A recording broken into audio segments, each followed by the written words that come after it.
to On the Volley, OTV for short, where we talk about all things football. Actually, I should say I'm glad to be back. I've been missing for a little while now because I've been snowed under with work, a lot of pressure. It brought down my immune system, defensive immune systems on my body. And today I got tested and yep, you guessed it, positive. So don't ask me how I caught COVID. And I'm double vaccinated, but they did say that you can catch it and the only effect it'll have is like flu-like symptoms, which to be totally honest is what I've been going through. There you have it. So I'm now in quarantine in my yard and hey, that's it. What can I say? I'll get my test done on Monday. I think it's a PCR, you call it in the UK. We call it the molecular test. I think it's the same thing. You know, I lose myself with all this. Anyway, that said, you know, I'm glad to be back and I'm here to talk about Celtic. Now, I missed the post-match on the, you know, Celtic will beat us game. Okay, I'm not going to talk much about that because obviously it's already been spoken about. Great result, end-to-end stuff. Okay, could have gone it either way. To be, you know, if we want to be totally honest, great performance by the Celtic B team, I would call them. To be totally honest, I mean, Ange changed all 11 players, and we still come out with win 3-2. And that's testament to Celtic, and that is testament to Ange Postecoglou and his style of football. You know, great stuff. Then we go on to Motherwell. Celtic at home to Motherwell. You know, as a hard-fought game, we knew it'd be a hard-fought game, to be totally honest. We won in the opposite fixture, okay, our away game to Motherwell, and if I remember rightly, we beat them 2-1. Please correct me if I'm wrong. My memory isn't what it used to be, but I'm pretty sure it was 2-0 we beat them. We beat them 1-0, okay. Rogic, the man there, okay, right, end of the first half, 48th minute, great goal. And we did what we had to do there, yeah, so that's 3 points in the bag for you. Then, the weekend's game against Ross County, and that was a bit eventful. You know, I take my hat off to Ross County because they gave it a go. I mean, you know, we scored a great first goal, yeah. Okay, I think Turnbull put Liam Scales through, and Scales lovely cross into the box. Abada, he just side-footed it into the net. Great goal. And then, yes, you guessed it, they score a goal from a set piece, a corner, nonetheless. And to be totally honest, it was a great goal by them. Okay. Take nothing away from Ross County. Well worked, great goal. Okay, enough respect to them. But it doesn't end there, does it? Okay, it doesn't end there because, you know, Starfelt gets sent off in the 79th minute. You know, unbelievable. And it was a soft sending off, okay. Yes, okay, I understand how Starfelt felt. You know, he had a bloody nose, the referee didn't see anything, okay, right, you know, Stevie Wonder would have seen that. You know, big respect to Stevie, one of my idols, love the guy, love his music. Ridiculous, but Starfelt should know better, okay. He was on a yellow already and, you know, he was just asking for the second yellow card. I understand his frustration. Yellow card came. And that's it. Second yellow, red, you're off, son. So we basically played 18 minutes with 10 men. But again, I've said this in past podcasts. Celtic do not stop playing until the final whistle blows. Testament to that was the game against Ross County. Rogic puts in a great cross, and there he was, our man, Anthony Ralston, climbs, soars above the defender, bam, heads in, the winner on the 97th minute. Go ahead. Oh my God, sorry, that was my computer. Siri, I believe. Okay, I didn't realise it could hear me from here. Excuse me. Great result. So that's 12 Premiership, Scottish Premiership games without a loss. Okay, granted, 2 of them have been draws. I think one was on the 26th of September, and one was on the 30th of October. Yeah, 26th of September, I believe we were at home. We drew 1-1 against Dundee United. And the 30th of October, again, we were playing at home and we drew 0-0 against Livingston, our bogey team.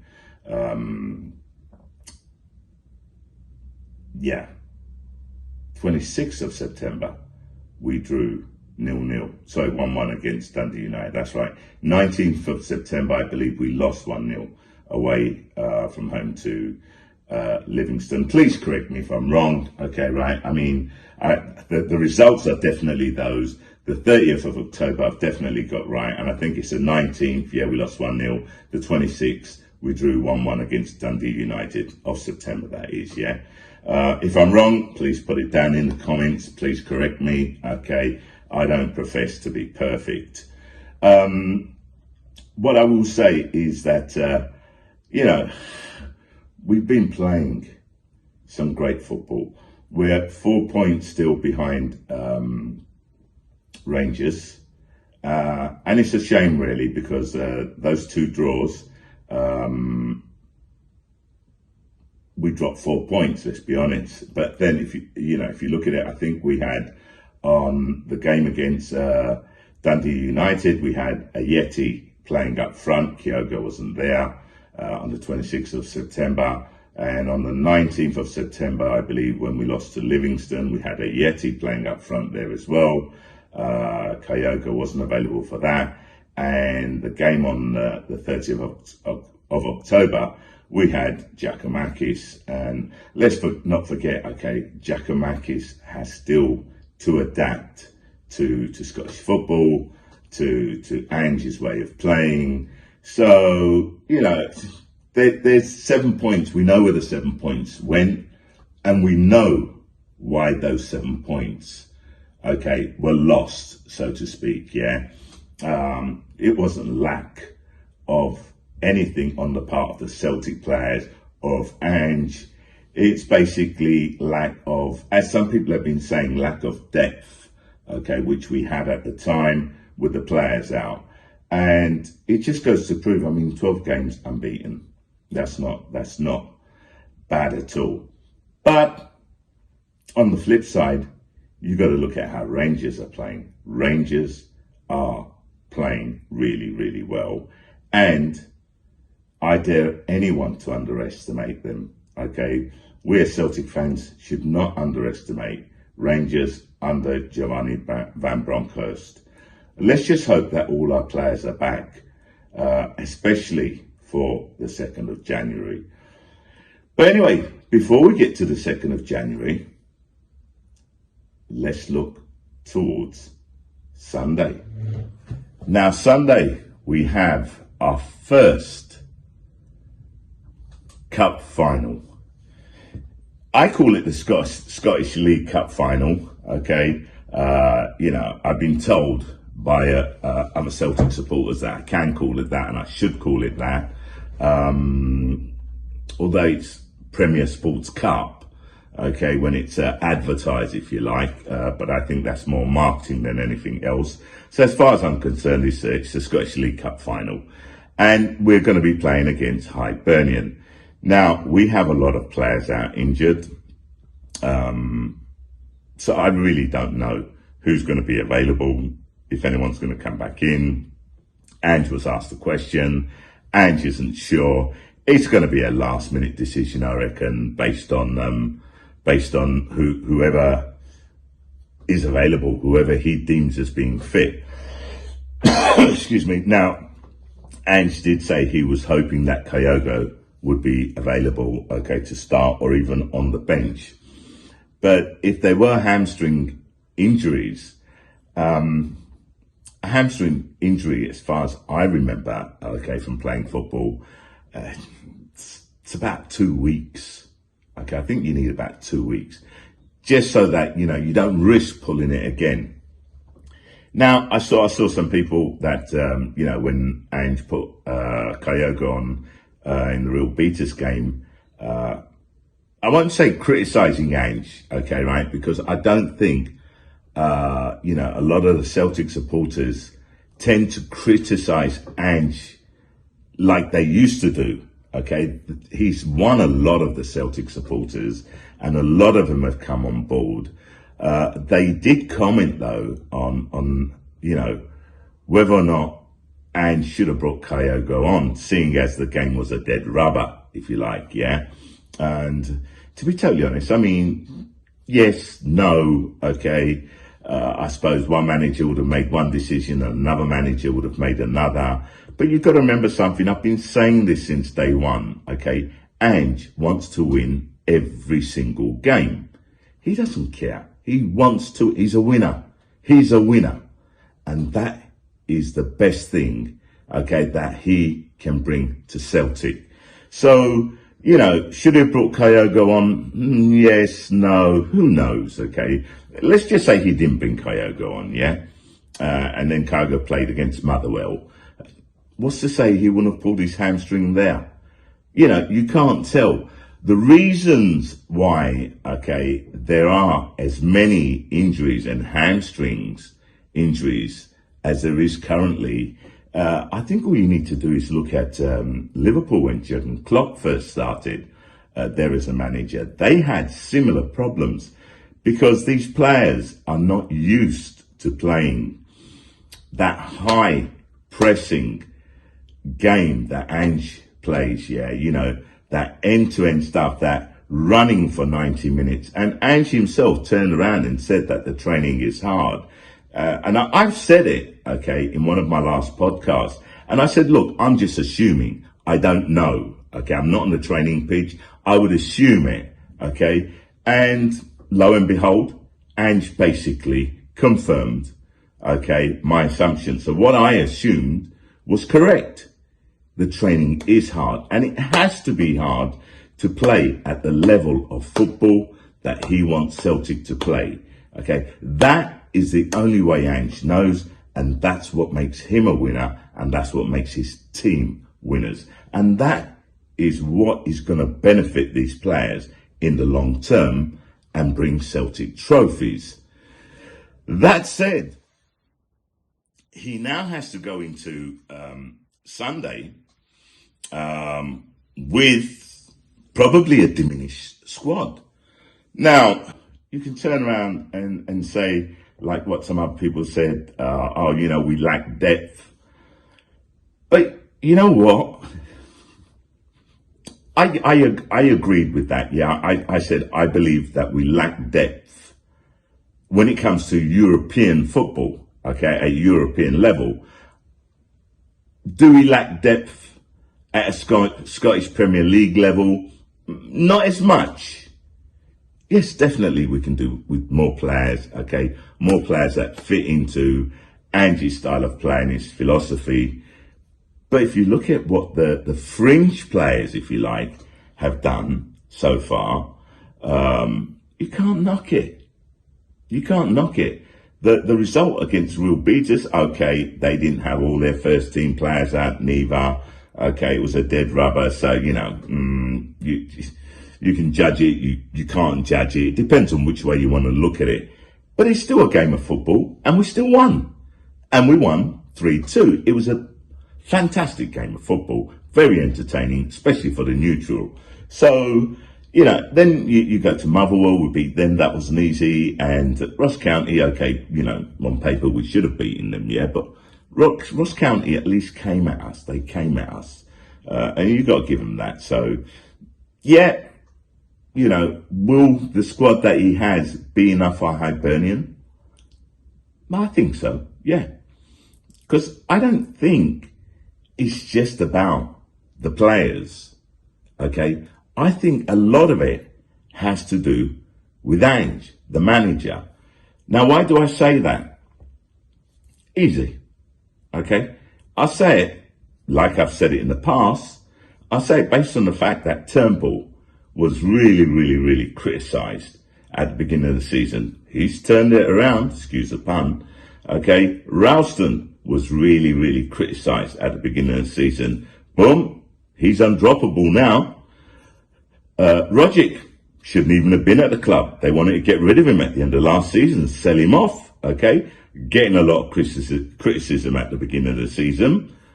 He's undroppable.